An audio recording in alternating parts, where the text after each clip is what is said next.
Hare Ram, Ram Ram, Hare Hare. Shikar Prabhu, I'm audible? Yes, Prabhuji. We'll start. We can start, Prabhuji, right? All right. Hare Krishna. A warm welcome and very good morning to everyone. We are here in the third session overview of Srimad Bhagavatam, where we're going to discuss what is this third chapter all about. We have covered so far the first two chapters. The first is setting the context, which is Muniyo ki Jigyasa, the questions of the sages, and then Divyata and Divya which is again divine and devotional services.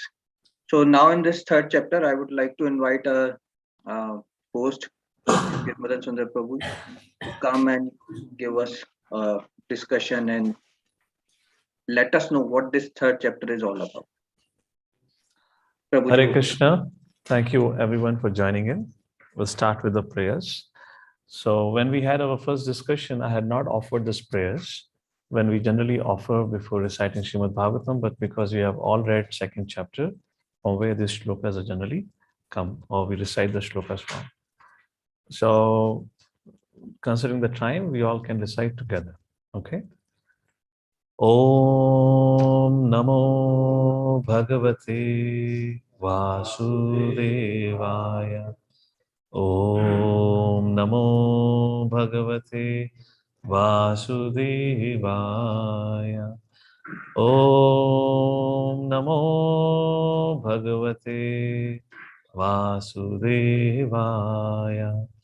Narayanam Namaskritya Naram Chaiva Narottamam Devim Saraswatim Vyasam Tato Jayam Mudirayat Nashtaprayeshu Bhadreshu Nityam Bhagavata Sevaya Bhagavati Uttama Shloke Bhakti Bhavati Nashtaki Krishnaya Vasudevaya Devaki Nandanaya Cha Nanda Gopakumaraya Govindaye Namo Namaha. Om Ajnanatimirandasya Gnananjana Shalakaya Chakshurun Militam Yena Tasmai Shri Guruve Namaha.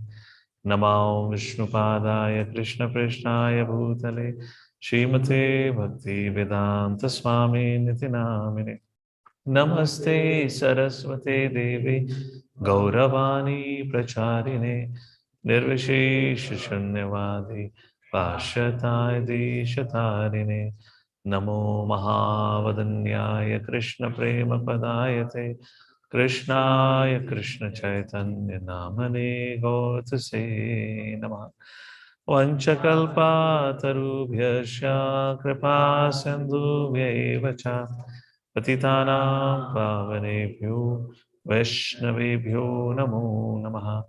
He Krishna Karuna Sindhu Dinabandhu Jagatpate Gopesh Gopika Kanta Radha Kanta Namostate Tapta Kanchana Gaurangi Radhe Vrindavaneshwari Vrishabhanu Sute Devi Pranamami Hari Priye. Jai Shri Krishna Chaitanya Prabhu Nityananda Shri Advaita Gadadhar Shivasadi Gaur Bhaktivinoda. Hare Krishna Krishna Krishna Hare Hare Hare Ram Ram Ram Hare Hare. Hare Krishna. So welcome once again. Today we're going to start from the third chapter of Canto 1. So let's begin with it. I hope my presentation is visible to all of you. Yes, Prabhuji. Okay. So we started our discussion with chapter 1, where the sages assemble at Naimisharanya, as we discussed and saw, ask the following 6 questions that you see on your screen right now. After asking these questions, Sutta Goswami began to speak. That forms the second chapter of first canto of Srimad Bhagavatam. Here, first of all, Sutta Goswami offered his, when you're reading Bhagavatam, it's very important to also see, also pay attention to the kind of the way the speaker responds and also the kind of inquiries made.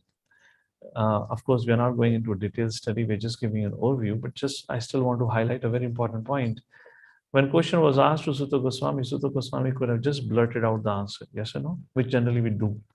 But that's not our culture and etiquette or parampara.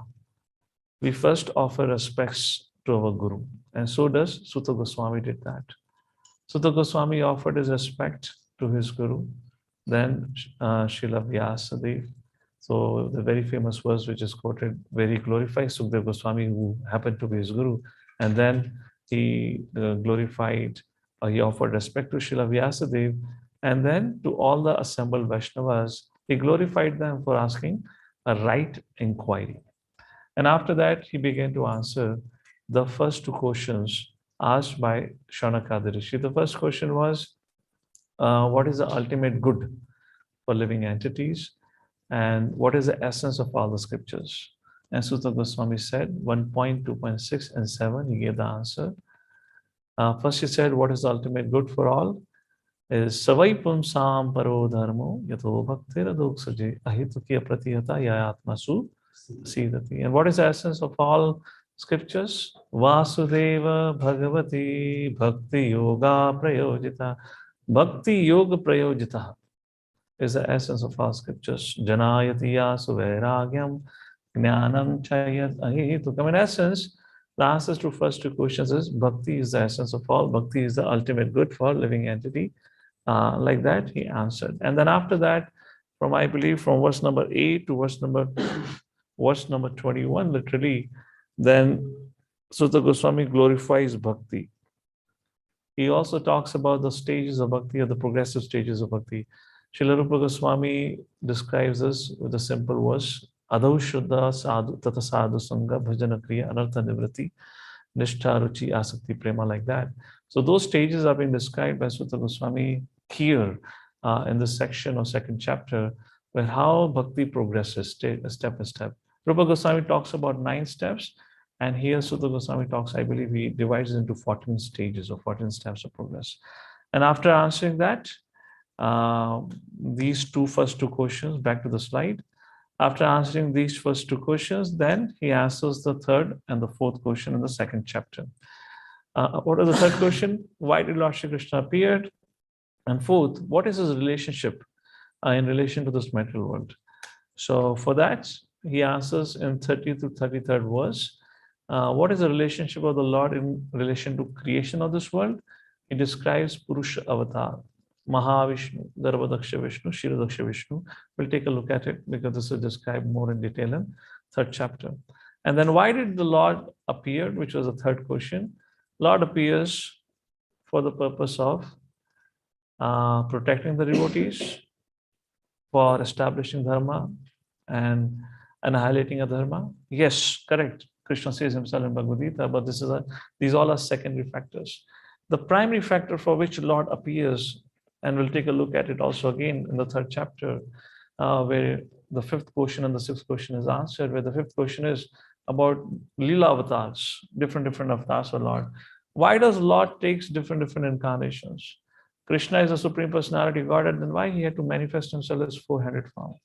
Then why he has to take this Purusha avatar, then Guna avatar, Shakti Avesha avatar, then Leela avatar, Yuga avatar, Manvantara avatar, so many different kinds of incarnations. First of all, as I'm speaking, so let me clarify.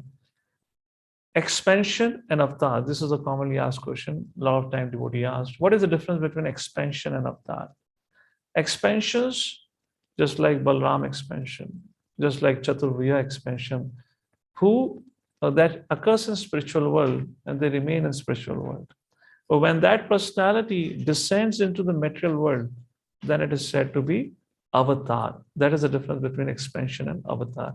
Prabhupada writes in one of the Prabhupada you read while reading this chapter. Avatar means one who descends to this material world. That's the difference between expansion and avatar. So the main reason for which, going back to the question again, the third question, why does Lord appears in this world, is to attract the living entities, and therefore he appears in different ways, different forms, so that, and performs leelas, so that could be attractive to the living entities, and they can go back to Godhead. So like this, third and fourth question is answered. Now, out of the 6 questions, back to the slide, please. We have 2 last questions. Fifth question is, what are the activities of incarnations of the Lord? And 6, where did the religion took shelter after the Lord's disappearance? And these 2 questions are answered in the 3rd chapter of Srimad Bhagavatam, Canto 1, where Leela avatars or different avatars have been discussed. Around 22 of those are mentioned here by Sutta Goswami. And after mentioning that, Sutta Goswami says, Lord's incarnation has as many rivers entering into the ocean. You cannot count it. They're unlimited. But I've just spoken some avatars like that. And then we'll take a look at the question of what religious principle took shelter after Lord's disappearance. So let's start with the 3rd chapter. It's going to take a little while, so it'll be a little quick. So first of all, in first 5 shlokas, Purusha avatar are being described. The answer to the 4th question, which was given in previous chapter. Here, Sutta Goswami gives a little more details about Purusha avatar. While describing about Purusha avatar, I'll give you the summary of the first 5 verses. What is described here, I'll give you the summary. Will not read the verses and the translation here right now. Through the subject of Purusha avatar, now in the 3rd chapter, Sutta Goswami talks about how from this Purusha avatar creation happens and what are the functions of this Purusha avatar. So Purusha, I'll give you a summary and then will give you some pictorial representations so you understand the concept. So the first Purusha avatar, the first and the foremost Purusha avatar is Karana Dakshay Vishnu or Mahavishnu, who is lying in a causal ocean known as Karana Sagar in a Yoga Nidra. And when he breathes out, then there are unlimited universes are created. If you're into the water and when you breathe out, the bubbles will be formed. So those bubbles which are formed from the body of Mahavishnu is nothing but universe, not 1, not 2, unlimited universes. Then this Mahavishnu expands himself and enter into each of these universes. And now he is known as Garbhodakshay Vishnu. From his body, he manifests a water which fills up the half of the universe. And then he goes and lies into that universe, lies into that sagar, and his bedstead is Ananshesh. And Lakshmi Bai is by his side. And from that Garbhodakshay Vishnu's Garbha manifest lotus. And on the top of the lotus is a 4-headed living entity known as Brahma, who is the first living entity, created living entity in this material world. And the stem of the lotus represents the 14 floors or bhuvana of this material creation. If material creation is compared to a building, then the 14 planets are the 14 floors. But the uniqueness of this building is the 7 floors are above the ground and other 7 floors are below the ground, which is known as Patala, Sutala, Rasatal, Talatal, Mahatal, etc., etc. But what is the ground floor? So what is the ground floor? The entry point is Prithvi Lok, where you perform your karma. It's called Karma Bhumi. And accordingly, you get a lift to go up, or else you get pushed down through the staircase. So it depends on what kind of karma you perform. So in brief, we'll discuss all this thing later on as the subject comes. And then this creation. So Brahmaji is the first created being. Again, going back to the analogy of building. So how does Brahma and Garbhodaksha functions into these functions? Or what are their roles in relation to this material world? You can compare Garbhodaksha Vishnu with the owner, property owner, the builder. Let's say somebody has purchased 100 acres of land and he wants to build a society there. So what would he do? He would hire an architect company. or a construction engineer or a manager. And then he would bring the resources, the raw materials to him. He'll give him the design and map, everything he will provide him. This is how I want the construction to happen. This is the resource and the raw materials, and now you construct. And then the construction engineer or the site engineer or the construction manager, now he would build the whole building or the site. But to whom does the site belongs? To the builder? But who built it? The engineer? Engineer built it on whose behalf? The builder's behalf. Who provided all the raw materials? The builders. To whom does this whole society belongs to? The builder. It's not that engineer after constructing can say, oh, I built it, so it's mine. So, but that's the relationship between Brahma and Garbhodaksha Vishnu. Garbhodaksha Vishnu is the owner and who provides everything. And Brahma is the secondary creator who creates, this whole, whatever we see around in this creation and probably don't see around, is all created by Brahma as construction engineer. And then this Garbhodaksha Vishnu further expands himself into the third expansion or incarnation in relation to Purusha Avatar as Kshirodaksha Vishnu, who resides as Kshir Sagar. So if I ask you, where does Karanadaksha Vishnu resides? What is the name of the sagar? Karana Sagar. Where does Garbhodaksha Vishnu resides? Garbha Sagar Garbhodaksha. And where does Kshirodaksha Vishnu resides? Kshir Sagar. And yes, also the heart. And that Kshirodaksha Vishnu resides in the heart of every living entity, because of which we are able to function. And like that, the Lord accompanies life after life. So whenever there is a trouble in this world, whenever the Devtas are troubled by the demons, and when they cannot deal with them, all the Devtas goes to Brahma. And when Brahma also cannot address it, then he goes to the builder. In this case, Brahma ji does not go to Garbhodaksha Vishnu. Garbhodaksha Vishnu have expanded himself as Kshirodaksha Vishnu, so it's like an assistant. So they all go to, you have what is called, every society has something called as committee, and there's a committee chairman. So Kshirodaksha Vishnu is like a chairman of the society. Any trouble, they go to the chairman. So in other words, okay, let's come out of the society example. I'm actually right now in the society, so I see society, so all that example is coming in my mind.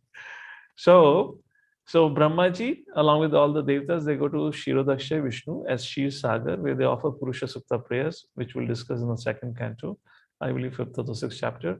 And then when Kshirodaksha Vishnu is pleased, and then Kshirodaksha Vishnu speaks to Brahma, and it is from Kshirodaksha Vishnu, all the avatars manifest in the material world. Either your Vamana, Varha, Masya, Lord Ram, even everyone manifests from Kshirodaksha Vishnu or expanse of Kshirodaksha Vishnu, except for one avatar. Who is that avatar? We'll discuss shortly.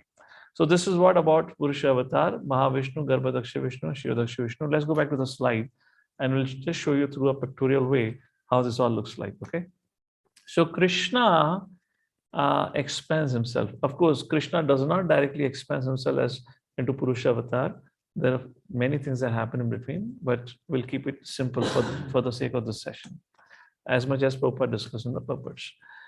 Mahavishnu, source of all universes, as you can see in the picture. Then Garbhodaksha Vishnu, expansion of Mahavishnu, who enters every universe.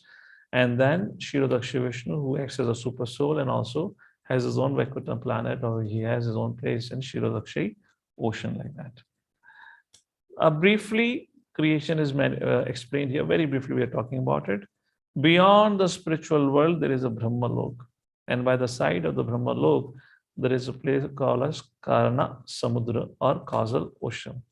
In that causal ocean, as you see in the middle, lies Mahavishnu, the original Purusha incarnation, and from whose body manifests so many universes, and where he further expands himself as Mahavishnu, Garbhodaksha Vishnu, like that.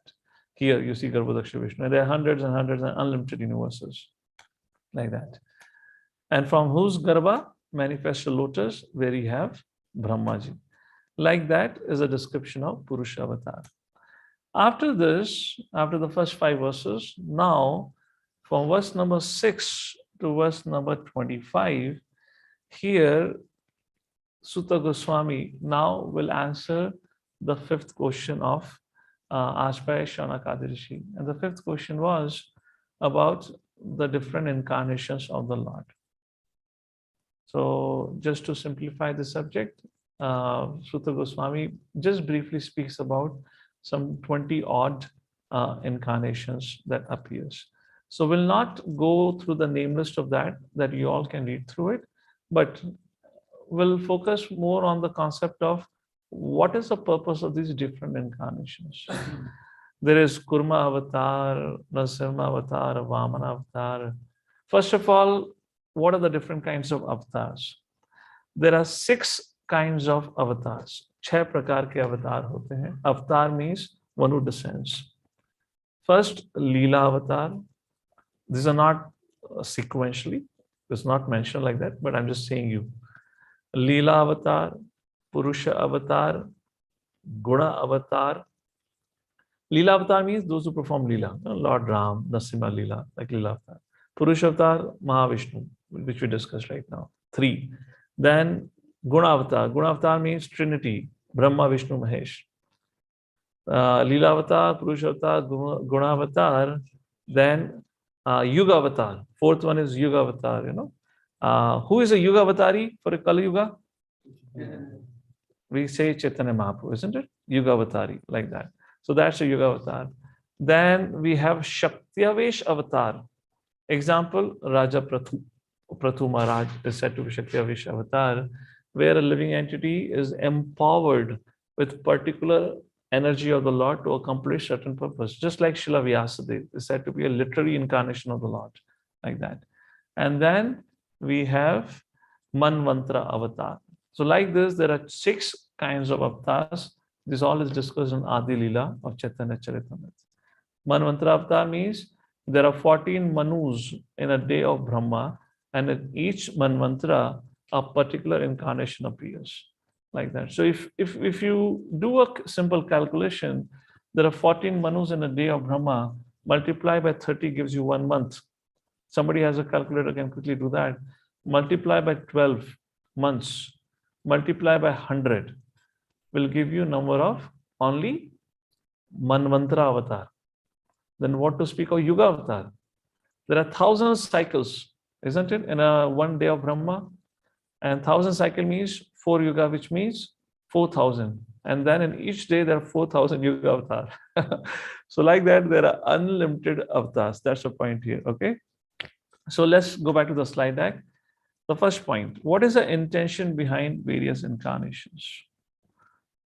Each and every incarnation has a specific function to perform. Srila Prabhupada writes, the reference I have given there, and the 28th verse purport. Just like Narasimha Dev had a purpose to perform. Matsya Avatar has a particular purpose to perform. He wanted, what was the name of the king? The yuga was changing. So he wanted the king to, to survive through the annihilation and then create progeny and start the next yuga, like that. What's the name of king? Satyavrata. Satyavat. Okay, I'm sorry, skipping the name somehow. Okay, so yeah, I guess that was the name. We have Vara Avatar. Vara Avatar came particularly to rescue planet Earth. And that's the reason Lord took a boar incarnation with 2 tusks. And on that tusk, Lord was holding the earth. Like that, Prabhupada mentioned that every avatar has a particular function to fulfill. Then Prabhupada says, to diminish the burden of earth, along with this planetary portion, he comes in the original beautiful black, with black hair, like that. So in essence, for all the avatars, mission is same, to rescue the living entity and take them back to Godhead. That's a purpose. That's a common purpose. And they may perform some very specific duty, emergency thing, which is required. So main thing is to spread Krishna consciousness everywhere. Now let's focus on the second important point as a part of this discussion in 6 to 22nd verse. When Sutta Goswami is describing about different avatars, he just speaks about them. But when it comes to the description of mentioning about Lord Shri Krishna, this is the verse which he speaks. 19th and 20th avatar he's talking about, text number 23, and he says, एकोनाविंशि विंशति में वृष्णिषु प्राप्य जन्मनि रामकृष्णा इति भुवो भगवान हरधरम। एकोन विंशि 19वें, विंशति में 20वें, 19th and 20th incarnation, they appeared in the Kula of Vrishni. Their name was Rama and Krishna. 19th incarnation is Rama, which means Balaram, and 20th incarnation is Krishna. And how Sutta Goswami addresses them as Bhagavan. He did not say when he talked about Varaha, Vamana, Nasima, or Kumar, any Narad Muni, anyone as Bhagavan. But when it comes to Krishna, he calls him Bhagavan. Why? Why he calls Krishna as Bhagavan? That is highlighted and elaborated in the 28th verse. It's a common doubt in the particularly in the mindset of all the Indians. Is Vishnu is the greatest, the supreme, or Krishna is the supreme? Yes or no? Before all of us, let's go back to let's interact with the audience a little bit, so I understand. You can take out the slide, please. So, how many of you have heard this kind of, or have had this doubt before? You know, oh, where's my slide pointer? 1 second. Yeah. So, is that a valid question? That is, Vishnu is the greatest, or Krishna is the greatest? All of us would have heard this. All of us would have thought about it in the beginning. Yes or no? Yes. And there are a lot of, in South India, Mm-hmm. in South India, Prabhuji, most of the people believe that Krishna came from Krishna incarnated from Okay. Vishnu. All right. So let me ask a simple question to all of you. Is that a correct statement that all the incarnation comes from Vishnu? Yes or no? Yes, Prabhuji. No. Give me a thumbs. Give me a thumbs up if you say yes, and if you say no, no, not all the incarnation comes from Vishnu. To give me a thumbs up and down, you have to have your videos on. Otherwise, I don't know what are you doing. So otherwise, only your computer will understand what you're making a comment here. So many people says all the incarnation comes from Vishnu. If all the incarnation comes from Vishnu, then who is the source of all incarnations? Vishnu, isn't it? If all the incarnation comes from Vishnu, then all the source of incarnation is Vishnu. So this is partially correct. It is correct, but it is partially correct. What is the correct answer? Yes, all the incarnation comes from Vishnu. But, as I said in the beginning, everyone comes from Shirodaksha Vishnu, but except Lord Shri Krishna. When Lord Shri Krishna appears, he appears once in a day of Brahma, and he comes along with his Goloka Vrindavan, with all his residents here, his personal associates. He does not appear through Shirodaksha Vishnu. So yes, all incarnation comes from Vishnu, correct, but there is an exception to it. Second thing, let's take a look at chapter 11 of Bhagavad Gita. Arjuna says, my dear Lord, you spoke about your opulence in the 10th chapter of Bhagavad Gita. I'm so impressed by it. But as it is said, seeing is believing. Can you please give me a visual demonstration? Can you show me a small movie about your opulences? Krishna said, why not? You asked for trailer, I'll show you a movie. And there Krishna manifested his movie in the form of Viratu. Arjuna began to cry, no, my dear Lord, I wanted a romantic movie. You showed me a horror movie. Please stop this movie. Krishna said, so be it. If that's what you want, I will stop this presentation. And that time, Arjuna said, my dear Lord, if you so wish, can I see your 400 form? Can I see your 400 form? And there, right there in the middle of the war, Lord Shri Krishna, who had taken a Virat Roop, now manifested himself in 400 Vishnu form. So 400 Vishnu form comes from Krishna, or Krishna comes from Vishnu? From where did 400 form came from?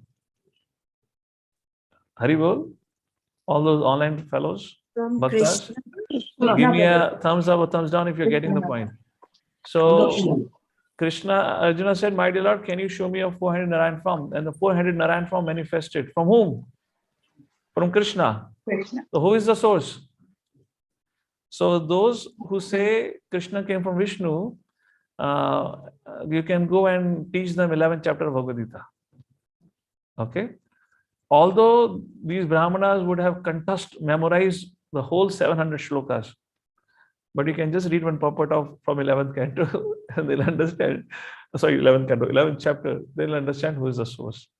And then Lord Shri Krishna, on Arjuna's request, showed his two-handed form. And there Lord Shri Krishna says, Arjuna, if Virat Roop was impossible for anyone to see, four-handed form is far much more difficult. And the most difficult darshan is of two-handed form, which I hardly give to anyone. All right. So that's the subject matter. So going back to the slide deck, there are so many incarnations. Who finally is a supreme personality of Godhead? So Sutta Goswami mentions, and this is verse 28 is called as Paribhashita Sutra of Srimad Bhagavatam, on which the whole Bhagavatam is based. And what is this? I'll spend little time on this particular verse for all of you. And all of you want to memorize this verse for sure. Ete cham sakala pumsa. Please repeat after me. Ete cham sakala pumsa. Krishnastu Bhagavan Swayam. Krishnastu Bhagavan Swayam. Indrari Vyakulam Loka.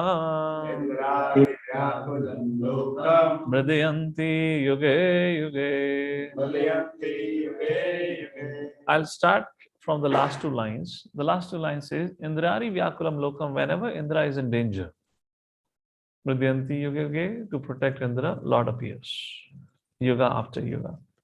Let's go to the second last line, or the third last line, or the second line. It says, Krishnastu Bhagavan Swayam. Let's go to the first line. Let's go to the first line. Okay. The first two line and the last two line have two set of meanings. The last two line means whenever there is a danger on Indra or demigods, Lord appears. Now let's focus on the first line. And the very first verse, Ete. Ete means, Hey Shaunakadi Rishi, whatever incarnations I have described to you, Ete, all these incarnations, Cha Amsha, they are Amsha, they are part. They are not independent, they are part. Cha Amsha, Kulha Pumsa, they are part, they are plenary portion. Of whom? Right? These all are part or the plenary portion of whom? And then Sutta Goswami says, Krishna. They all are part and parcel of Krishna. But who is Krishna? Krishnastu Bhagavan Swayam. And like this, Srila Sutta Goswami establishes in chapter 11 of Bhagavad Gita, Lord Shri, through visual presentation, establishes that he is a source, and through logic, he represents, Sutta Goswami speaks how Krishna is a source of all incarnations. Parasar Muni in Vishnu Purana describes the word Bhagavan. Does anyone know the definition of Bhagavan given by Parasar Muni? Please raise your hands. We'll like to hear if you know of it. Please recite the shloka. All right. Indu. Oh, where is it? Prabhu, I don't know the shloka, Prabhu. Well, allow me to. Okay. Yes, yes. He's having, he has all the opulences in full. Perfect. How many opulences? 6 opulences. Okay. Six. What are the 6 Six. opulences? That is It's the most. beauty, beauty, that strength, wealth, Therefore, when we learn shlokas, now this thing becomes easy to remember. Yeah, Okay. No worries. Thank you, Mother. Thank you, Mother. Thank you, Prabhu. Anyone knows the shloka? Prabhuji, may I try? Who is speaking? Virasya, Samagrasya, something like that comes, Prabhu. Hare Krishna Prabhuji. Okay, wait a second. Hare Allow Krishna me to- Prabhuji. The forum. So please raise your hand who would like to recite the shloka, and I'll give you the chance. Okay, and I give a chance preferably to those who have cameras on. So at least I know who's doing. Okay, Anurag, you had your hand up. Go ahead. Unmute. Okay, I'll give a try. The shloka is Aishwarasya Samagrasya Virasya Yashasya Shriya Jnana Vairagyasya Shannam Bhakti Iti Gana. Yes, thank you. Aishwarasya Samarasya Virayasya Yashashasya Jnanam Vairagyas Chaiva. All right, thank you so much. So these are the 6 opulences which are described in Vishnu Puran. Let's go back to the slide deck. I'm doing an overview, so let's take back to the overview. So this is how If you read this, this is a very, very important purport. You can mark it as a golden purport. While going through this discussion, I'll also tell you which are golden purports. If not, memorize that purport of Prabhupada. Very, very important points I mentioned, and this is one of the golden purports where Prabhupada says how Krishna only is a supreme personality of Godhead. Lord Nrsimhadev came and he showed one particular opulences of anger. Vamana Dev, Mohini Murti, Prabhupada mentions, showed the beauty opulence. But Krishna shows all the 6 opulences, and that too in full. So that's another way of looking and understanding how Krishna is a supreme personality Godhead. And those who say Vishnu is the supreme or the source of Krishna, for that Sri Chaitanya Mahaprabhu argued with Venkat Bhatt when he had visited Sri Rangam. If that is the case, Venkata Bhatt, then why does Mother Lakshmi wants to enter the Rasa Leela of Lord Shri Krishna, isn't it? If Vishnu is the source of Krishna, then when Lakshmi is already with Narayan, then why should she be attracted with an expansion of Vishnu? Now, if she's attracted to Krishna, it means Krishna is the source. And the second pastime in relation to that comes when Krishna disappeared from the Rasa Leela and gopis were wandering here and there they saw Narayan form. And they went and asked, "Oh, my dear Narayanji, where is our Krishna?" So they said, where is our Krishna? So that's another evidence that proves that Krishna is the source. All right. Let's take a look from the verse, from the translate, the purport. Something very nice Prabhupada writes. Shekhar Prabhu, you'd like to read? Please read out. Yes, Prabhu. So all the current, indirectly or directly, empowered incarnation of Lord manifested different features. But Lord Krishna, the primeval Lord, exhibited the complete features of Godhead, and thus it is confirmed that he is the source of all other incarnations. And the most extraordinary feature exhibited by Lord Shri Krishna was his internal energetic manifestations of his pastimes with the cowherd girls. His pastimes with the gopis are the displays of transcendental existence, bliss, and knowledge. Although these are manifested apparently as a sex love, the specific attraction of his pastimes with the gopis should never be misunderstood. The Bhagavatam relates these transcendental pastimes in the 10th canto. Now comes a very, very important point. If in case you have dozed off or slept off, please wake up and pay attention to what is the line to be read now. Please read. The Bhagavatam relate these transcendental pastimes in the 10th canto, and in order to reach the position to understand the transcendental nature of Lord Krishna, pastime with gopis, the Bhagavatam promotes the student gradually in the 9 other cantos. Hare Krishna. So therefore, one should read and one should hear Srimad Bhagavatam systematically. And fine, you can hear from different sections, that's okay. But when it comes to the highest pastime, the esoteric pastime of Rasa Leela between Krishna and gopis, Prabhupada makes a point very categorically here. One should not jump onto the subject matter, either discuss or speak about it. One should first of all develop one's faith and understanding about who Krishna is and who are the gopis, who are we, and what's our relationship. And Bhagavatam is designed in such a way that once you go systematically from canto by canto, by the time you reach canto 10, all our envy will be dissipated. We'll be washed off all the envy that we have in our heart for the Supreme Lord. Let's go back to the slide deck here once again. So, expansions of Krishna. This is from Adi Leela, Chaitanya Charitamrita. Prabhupada mentions in the purport. Therefore, I'm briefly showing it to all of you here. So, how does Lord Shri Krishna's, or Krishna expands himself? So Krishna himself is called as Swayam Rupa. Krishna is always present in the Goloka Vrindavan as a 16-year-old boy. That's his original form. And from that sweet 16-year-old boy form manifests or comes Swayam Prakash. Swayam Prakash is of, let me put a pointer here on the screen so you can understand better. Swayam Prakash. Swayam Prakash are of 2 types. Prabhav Prakash, Vaibhav Prakash. What is Vaibhav Prakash? Just like in Dwarka, Krishna had 16,108 queens. So Krishna expanded himself 16,107 times. So this is called as Prabhav Prakash, which means the mood, the physical outlook, everything is identical. Rasa Leela, there were hundreds and thousands, unlimited gopis and that many expansions of Krishna. Every gopi was dancing with Krishna.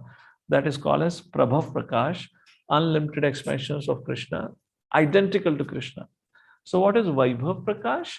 Vaibhav Prakash means where the mood is different as well as the form is different. And the first Vaibhav Prakash, or the first such expansion, does anyone know who is the first such expansion?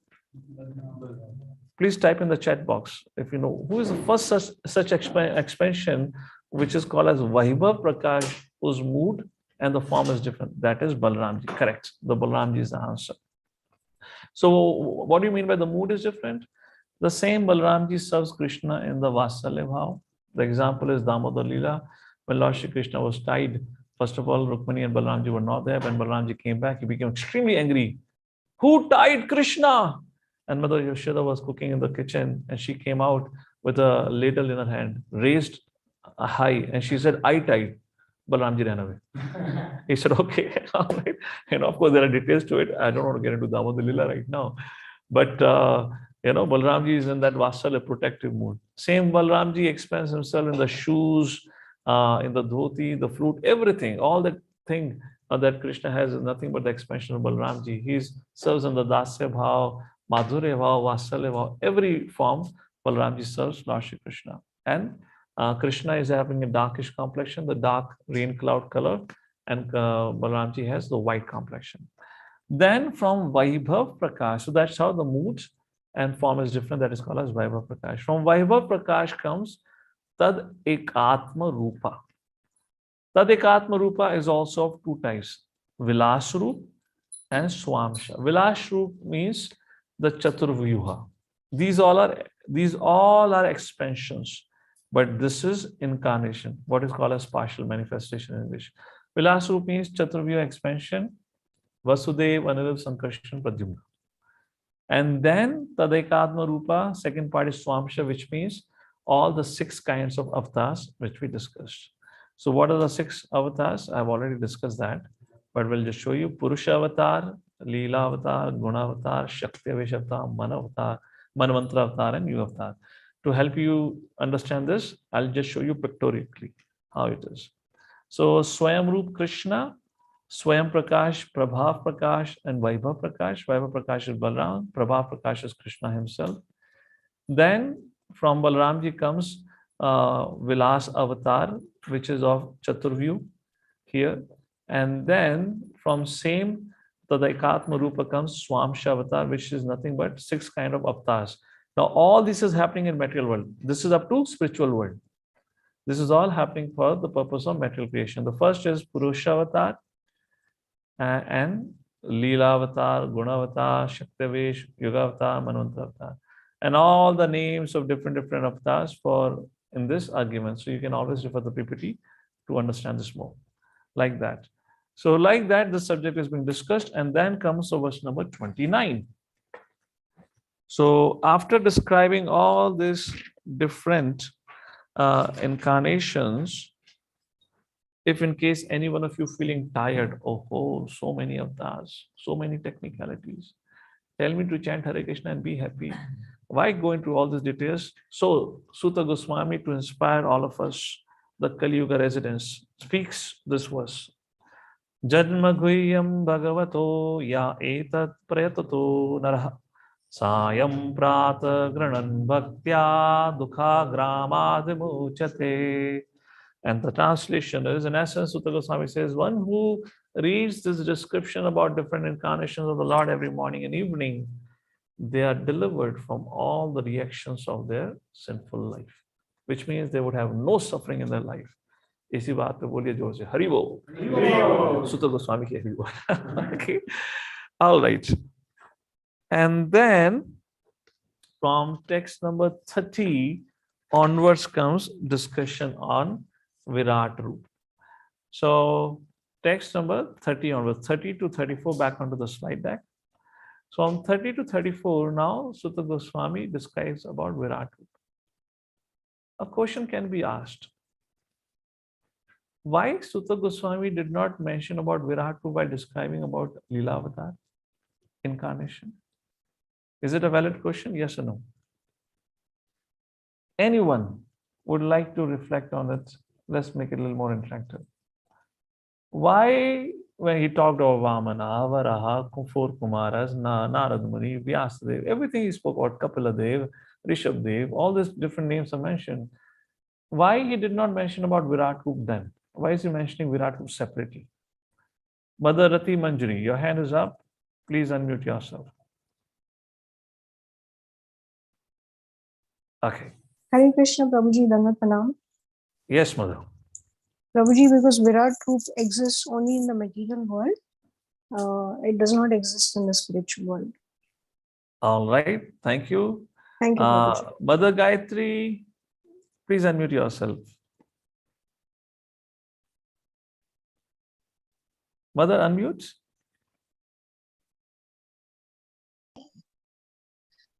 Hare Yes, ma'am. Krishna. Yes. Yes, Prabhuji. So Hare you're, Krishna. you're audible, Mother. You want to give an answer? Yes, the same answer. This is Okay. only in the material world, and this form is not available in the spiritual world. It is shown to Arjuna on the Kurukshetra. Okay. There is one more And thing to it. There's one more thing which I'm looking to it. Thank you, Mother. Okay, Mother Gokila, unmute. Hare Krishna, Prabhuji. Prabhuji, just now you mentioned that even the Purusha avatars, Leela avatars are in the material world only. So that is one of the reasons which the devotees, and maybe as I feel like Arjuna only, all the sages would be very scared to know about Okay. it. So later, maybe he would be telling later in these words. Fine, fine. There's one specific answer. Okay, I'm looking for it yet. Who would like to answer? Hare Krishna, Prabhuji, is it because the Gyanis and Yogis concentrate on the Virat Rupa All right, form? all right, all right, all It's right. imaginary. All right. Hare Krishna, it's imaginary form. Hare Yeah, Krishna. eventually. Hari Bol, don't allow me.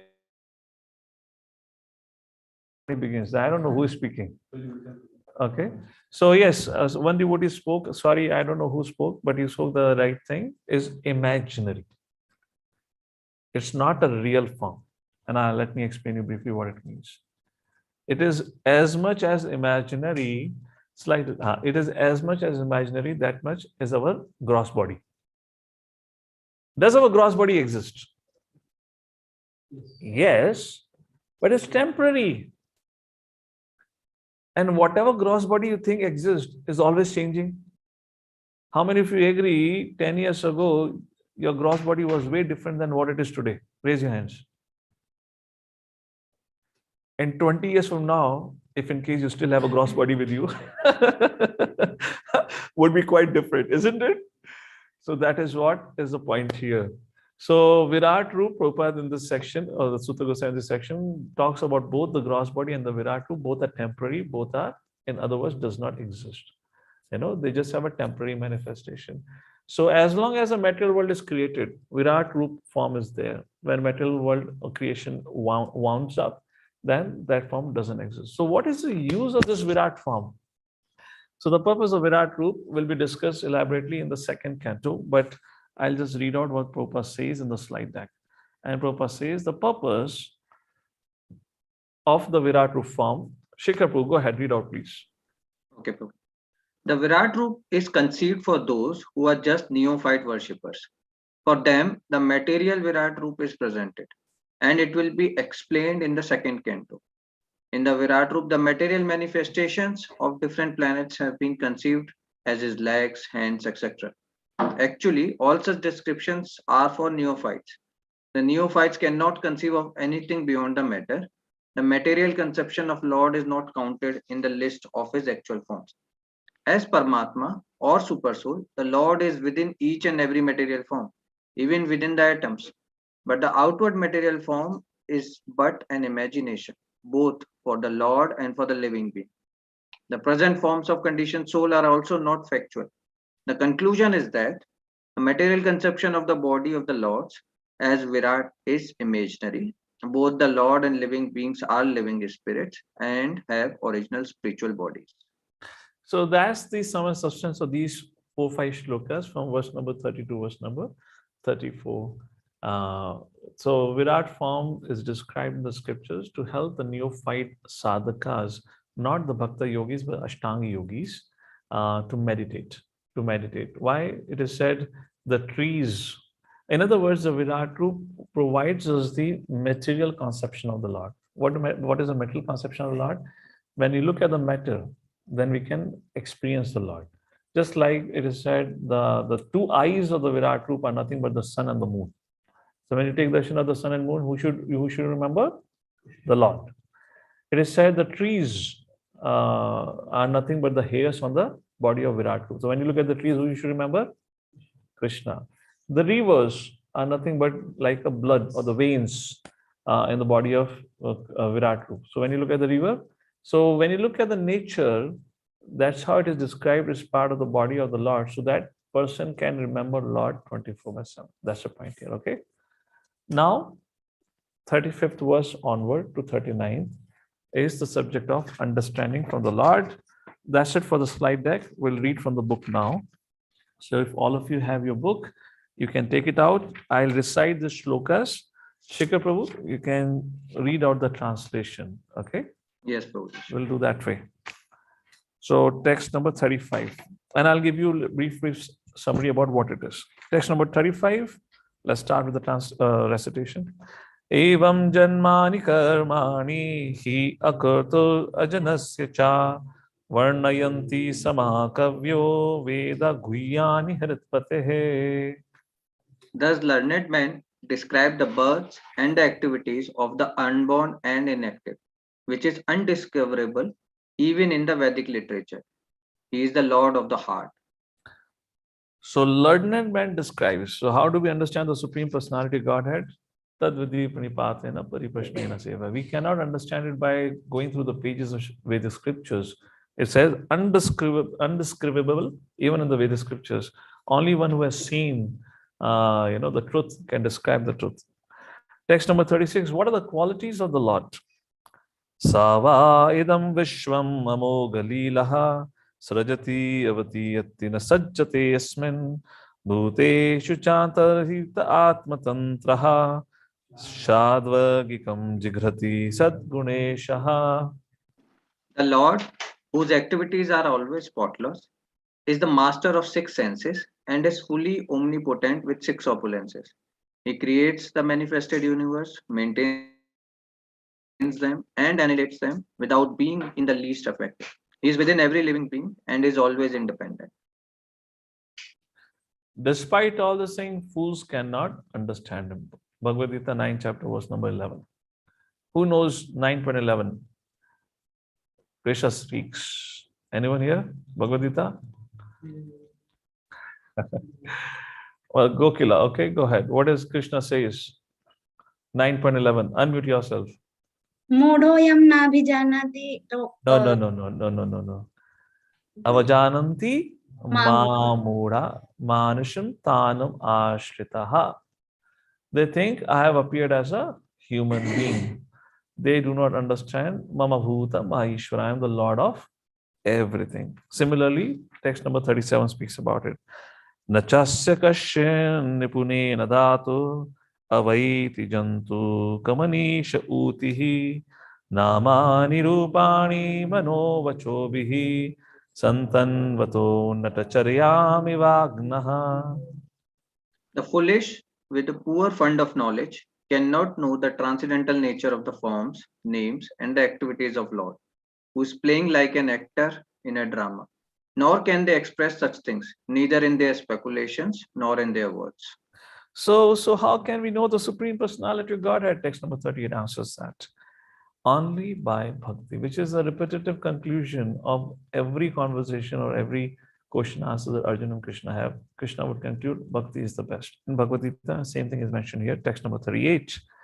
Savedadatu padavim parasya duranta viryasya rathangapane yo mayaya santayanuratya bhajita tatpada sarojagandham.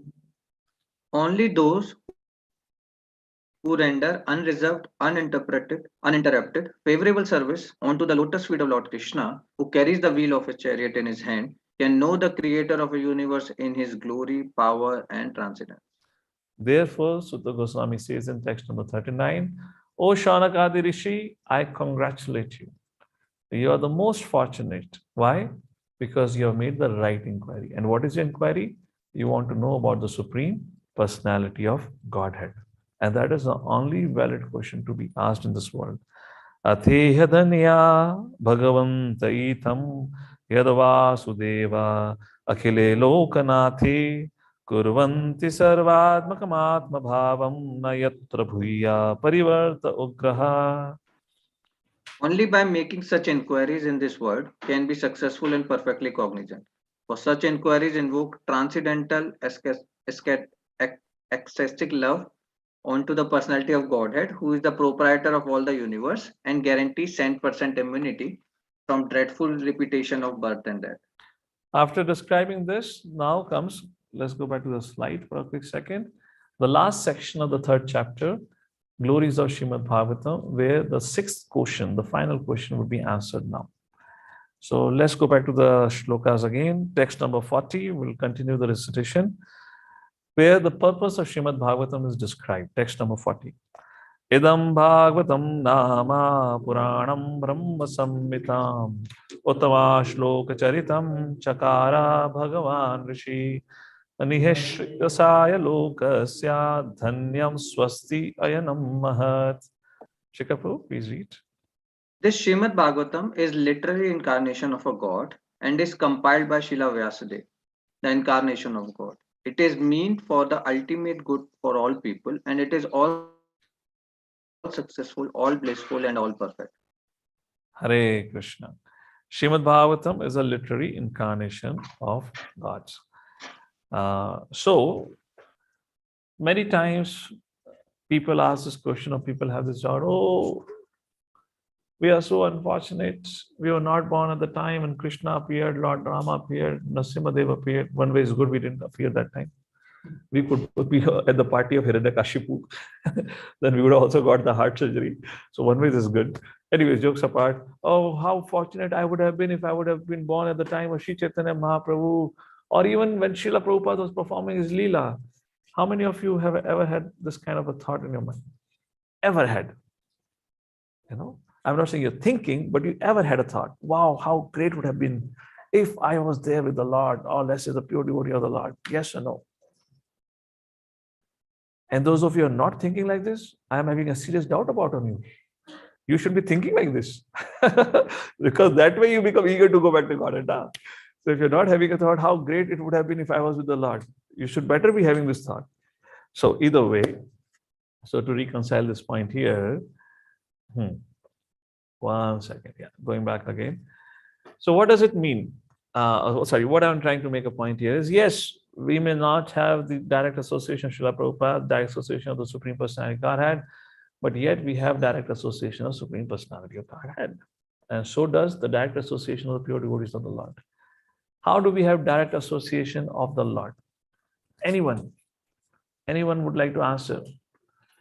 Yes, Mother Varsha, your hand is up. So let's hear from you.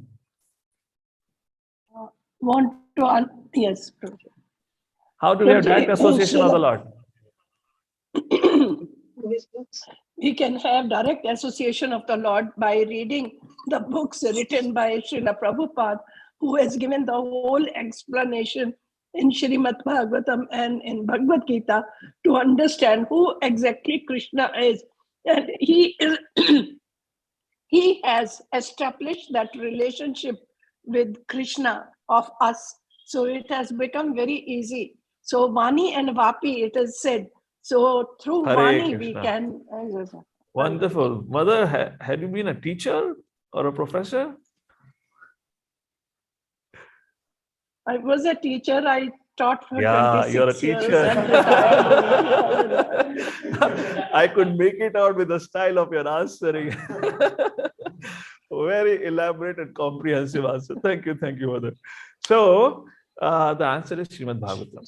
So those of you who want to touch the Lord, take Srimad Bhagavatam, put it onto your head, okay? So, but unfortunate are those who have to read all night.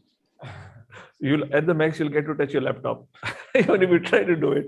Therefore, everyone should have a hard copy of Srimad Bhagavatam. Bringing Bhagavatam in their house, in your house, is almost like bringing the Supreme Personality of Godhead. Those of you who would still like to have a copy of Bhagavatam, do contact with the admins if in case you would like to bring the Lord at your home.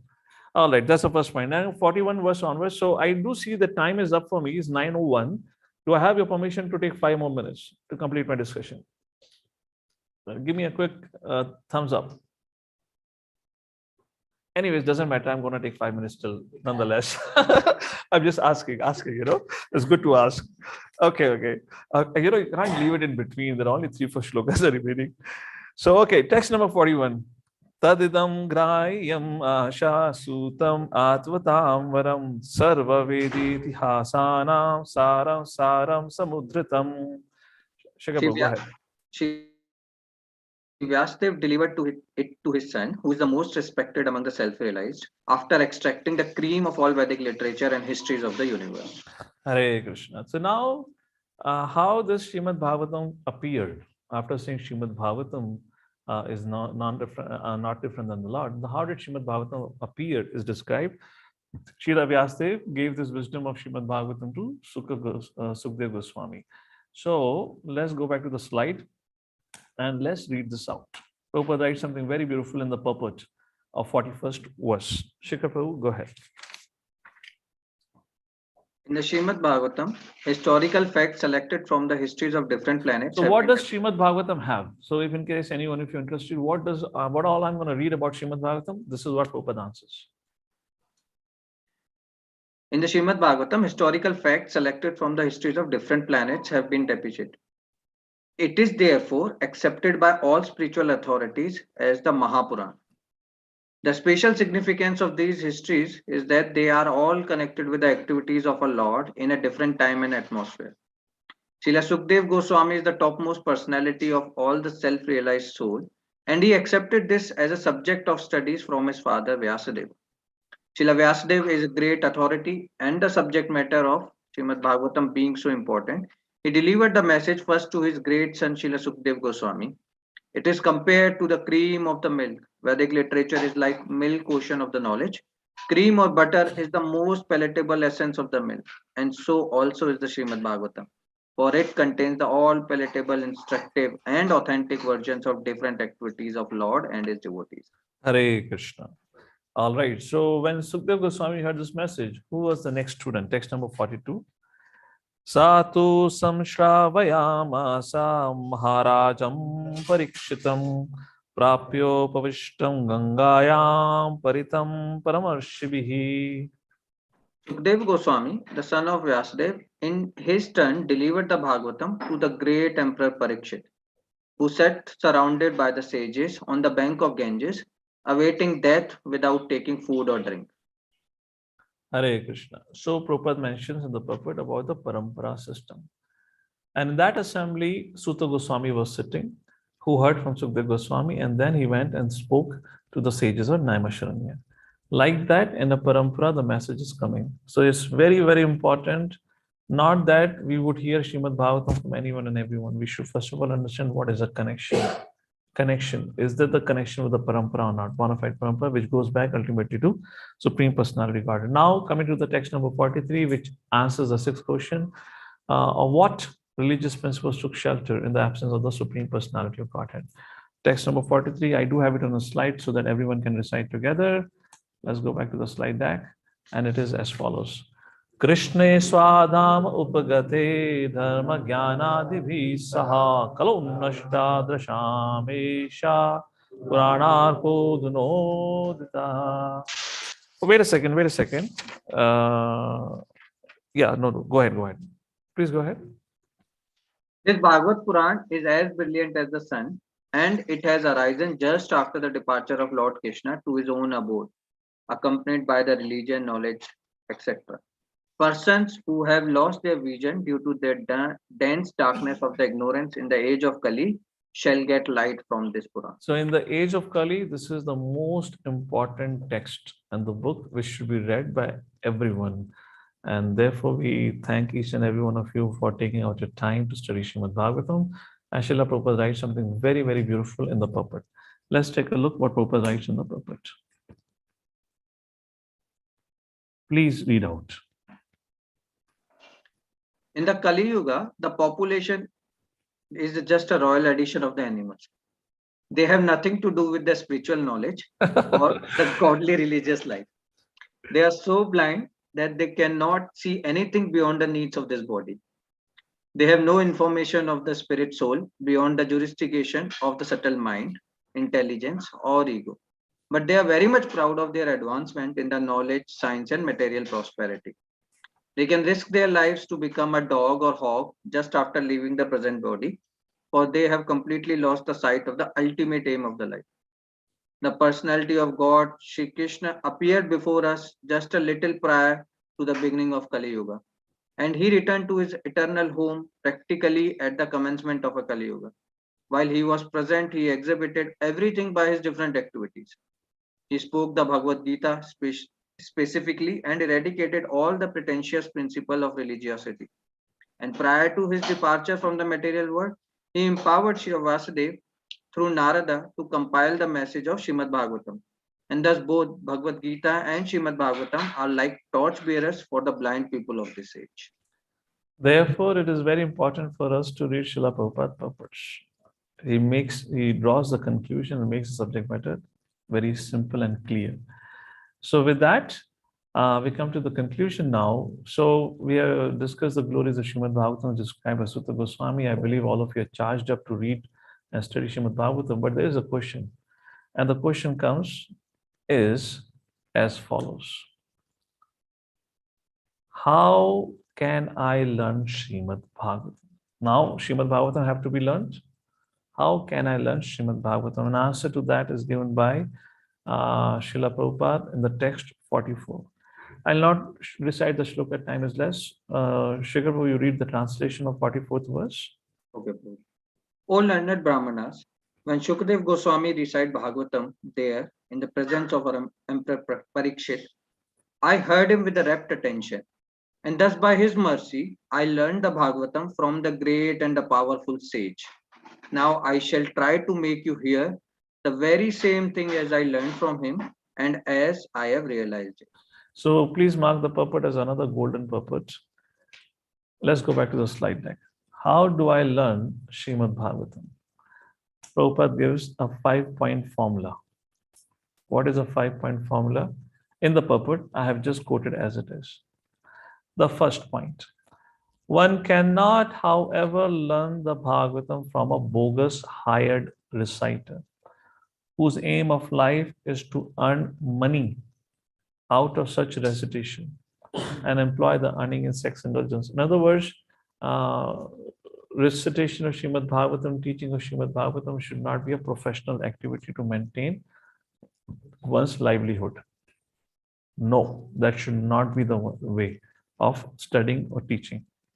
Second, no one can learn Srimad Bhagavatam from a person who is associated with persons, even if they are not doing it, but they are associated with persons engaged in sex life.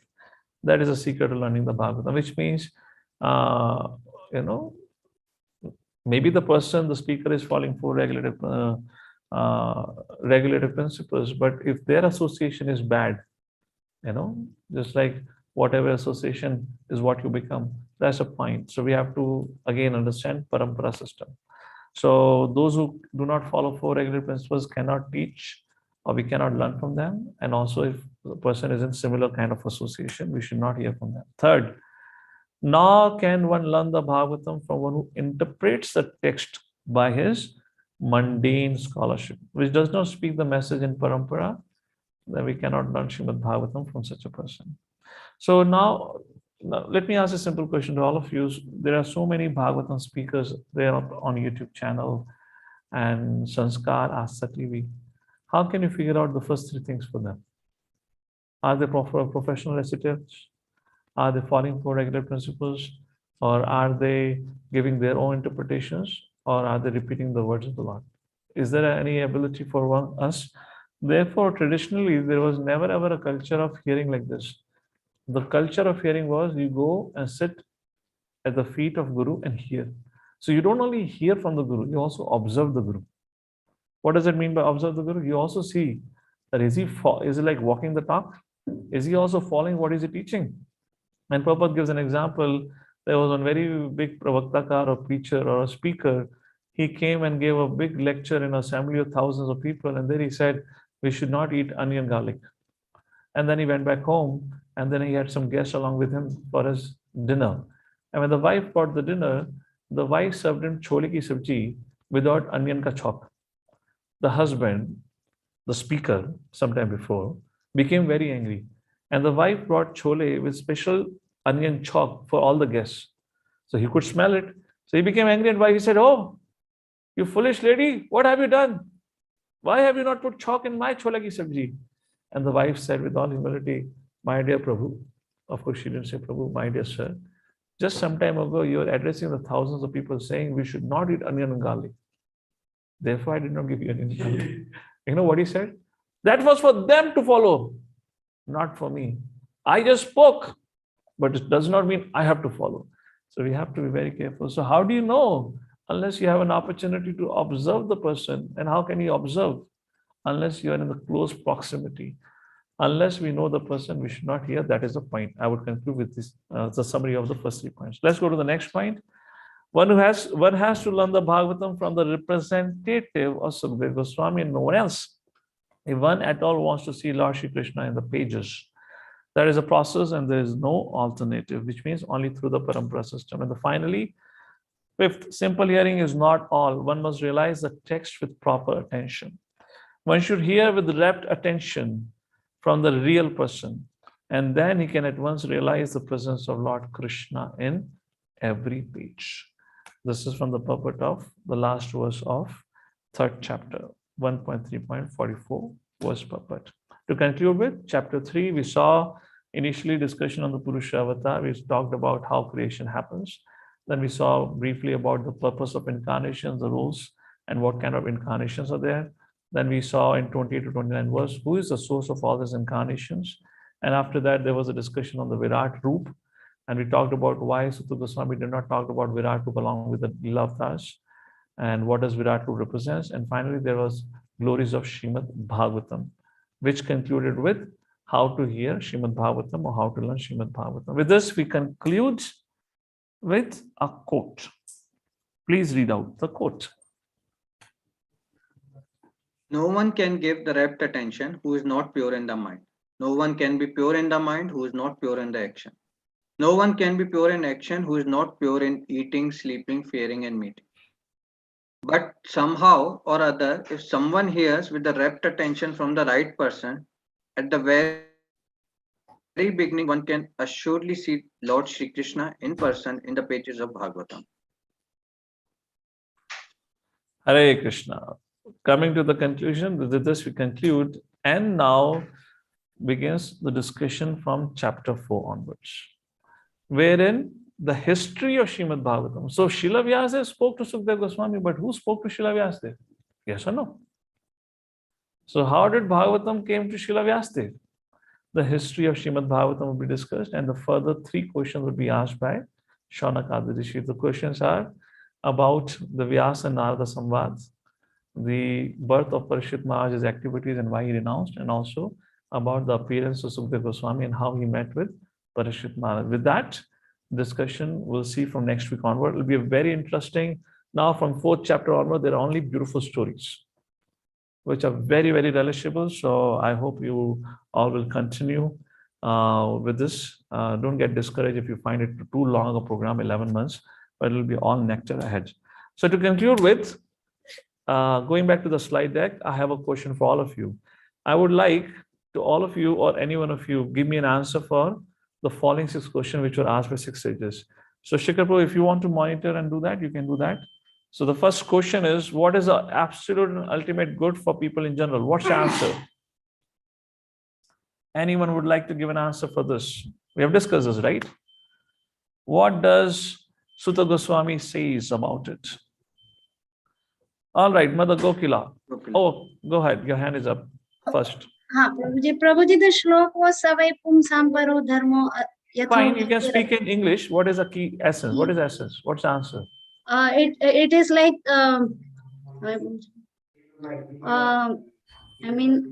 It is ultimate good is to do devotional service unto That's the it. Supreme Lord. The only one word answer, that is bhakti. Next question. What is the essence of all scriptures?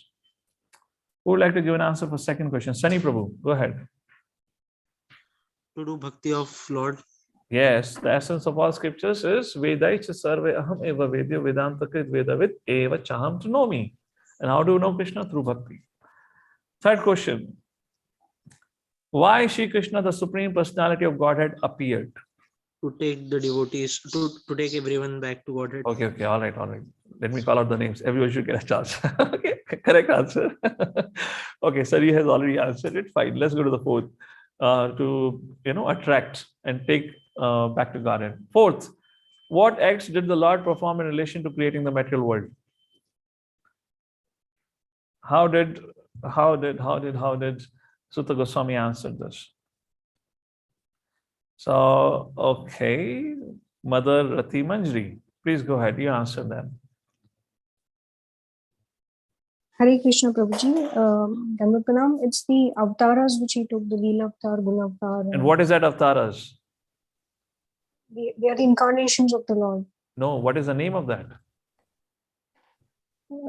Purusha avatars. Yes, Purusha avatar. Thank Mahavishnu, you, Garbhadaksha Vishnu, Shivadaksha Vishnu. Okay. Fifth question. What are the activities of the incarnation of the Lord? Well, there are 22 incarnations mentioned. That's okay. Now, the very important question. Where have religious principles gone after Lord Shri Krishna disappearance from this planet? What is the answer for this? Mother Beena, go ahead. You answer it. Unmute yourself. Unmute, please. Yeah, it is in all in Bhagavatam. After he disappeared, then, Srimad Bhagavatam Srimad is the Bhagavatam answer. Yes, thank you, everyone. So with this, we conclude for today. Jagadguru Srila Prabhupada ki Srimad Bhagavatam ki Hare Krishna.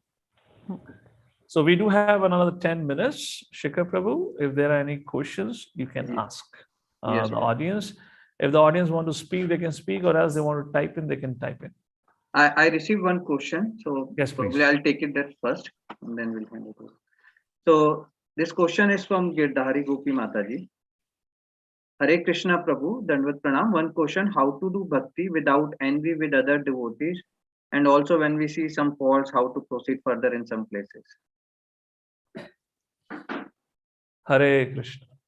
First of all, envy is in the heart of every living entity. The process of bhakti itself and alone can purify that envy. So if you have realized, then it's a great success that I understand that I have envy in my heart.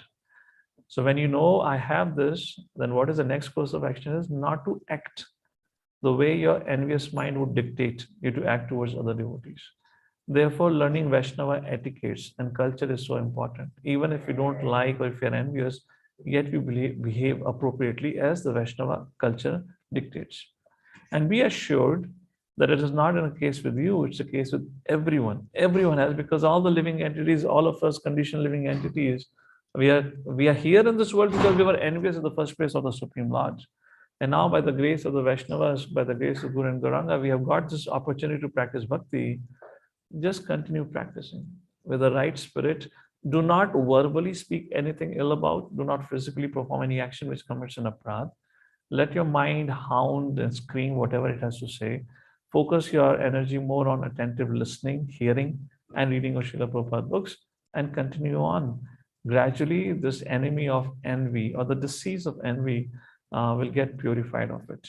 It requires certain time and patience. Therefore, Srila Goswami says, how to practice bhakti? Ussahan, Nishayat, Dhairyat. And then, Tat Karma Pravartana. Keep following the rules and regulations. Sangatyagat Satovritti. Given the bad association, Satovritti, follow the seniors, follow the acharyas, follow the guru. Sadvir Bhaktir Prashidhyati. And like that, the bhakti progresses. Was there a second part to it? I spoke about envy. Yeah, I think, yeah, that's the question, Prabhuji.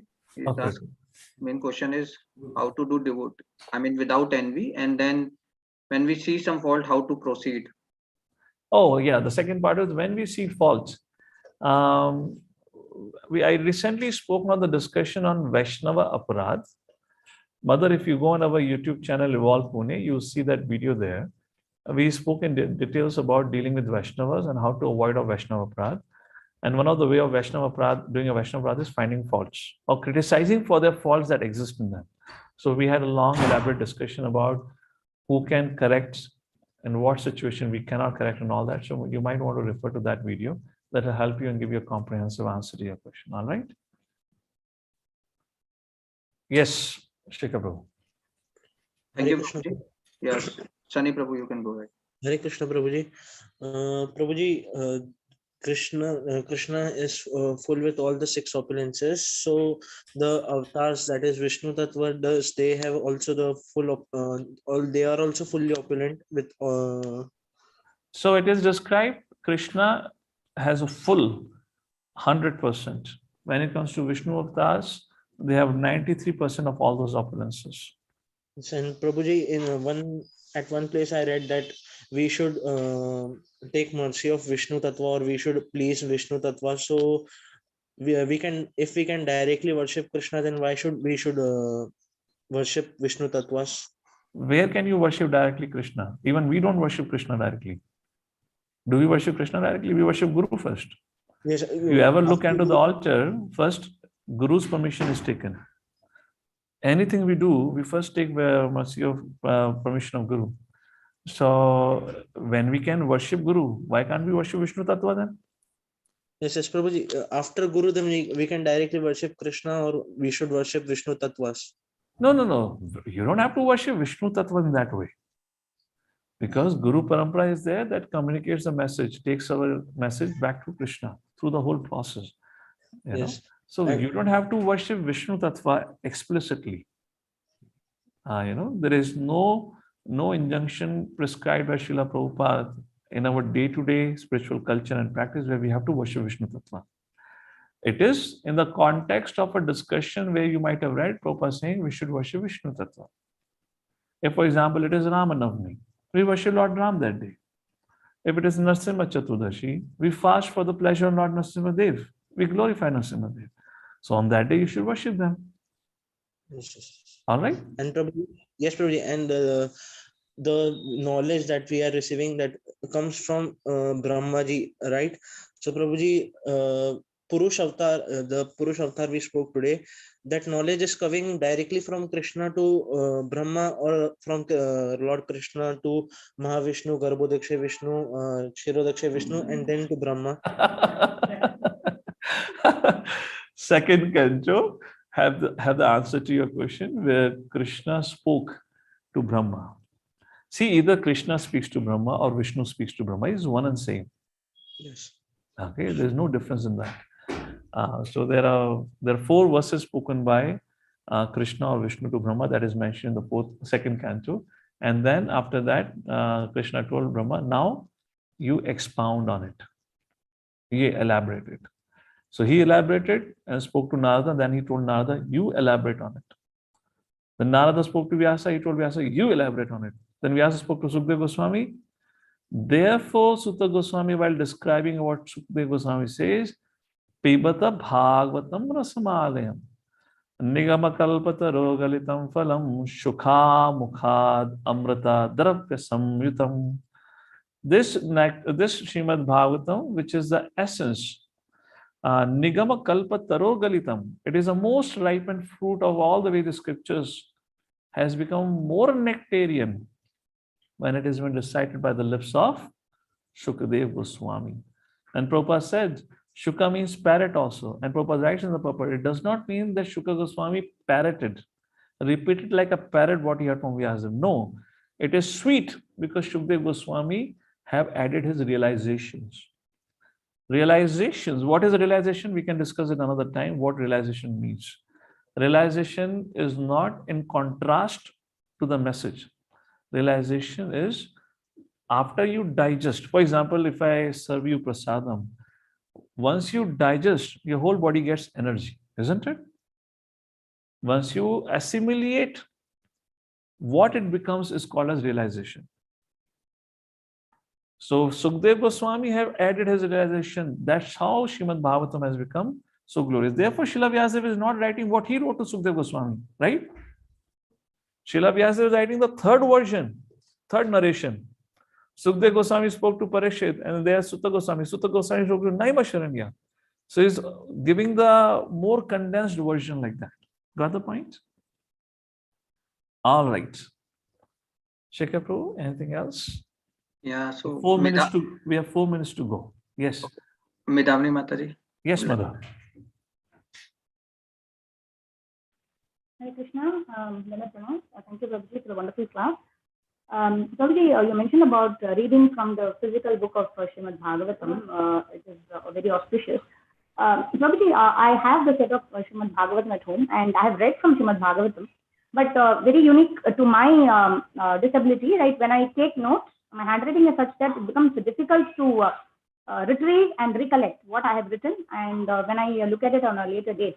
So of late, I've realized that it is more effective, at least for me, when I take notes online, for which it is easier to refer on the online version, because in some classes you share screen also, and it's easy to copy paste also when you make the notes.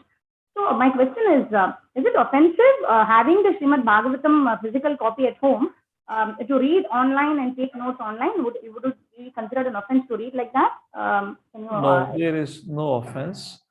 The main purpose of Srimad Bhagavatam, or Lord incarnating as Srimad Bhagavatam, is to study Srimad Bhagavatam. However, it is best, or it is advisable, to read it from a physical copy because distractions are less, rather than being on an online version, because we may attempt to read it, but we may get distracted.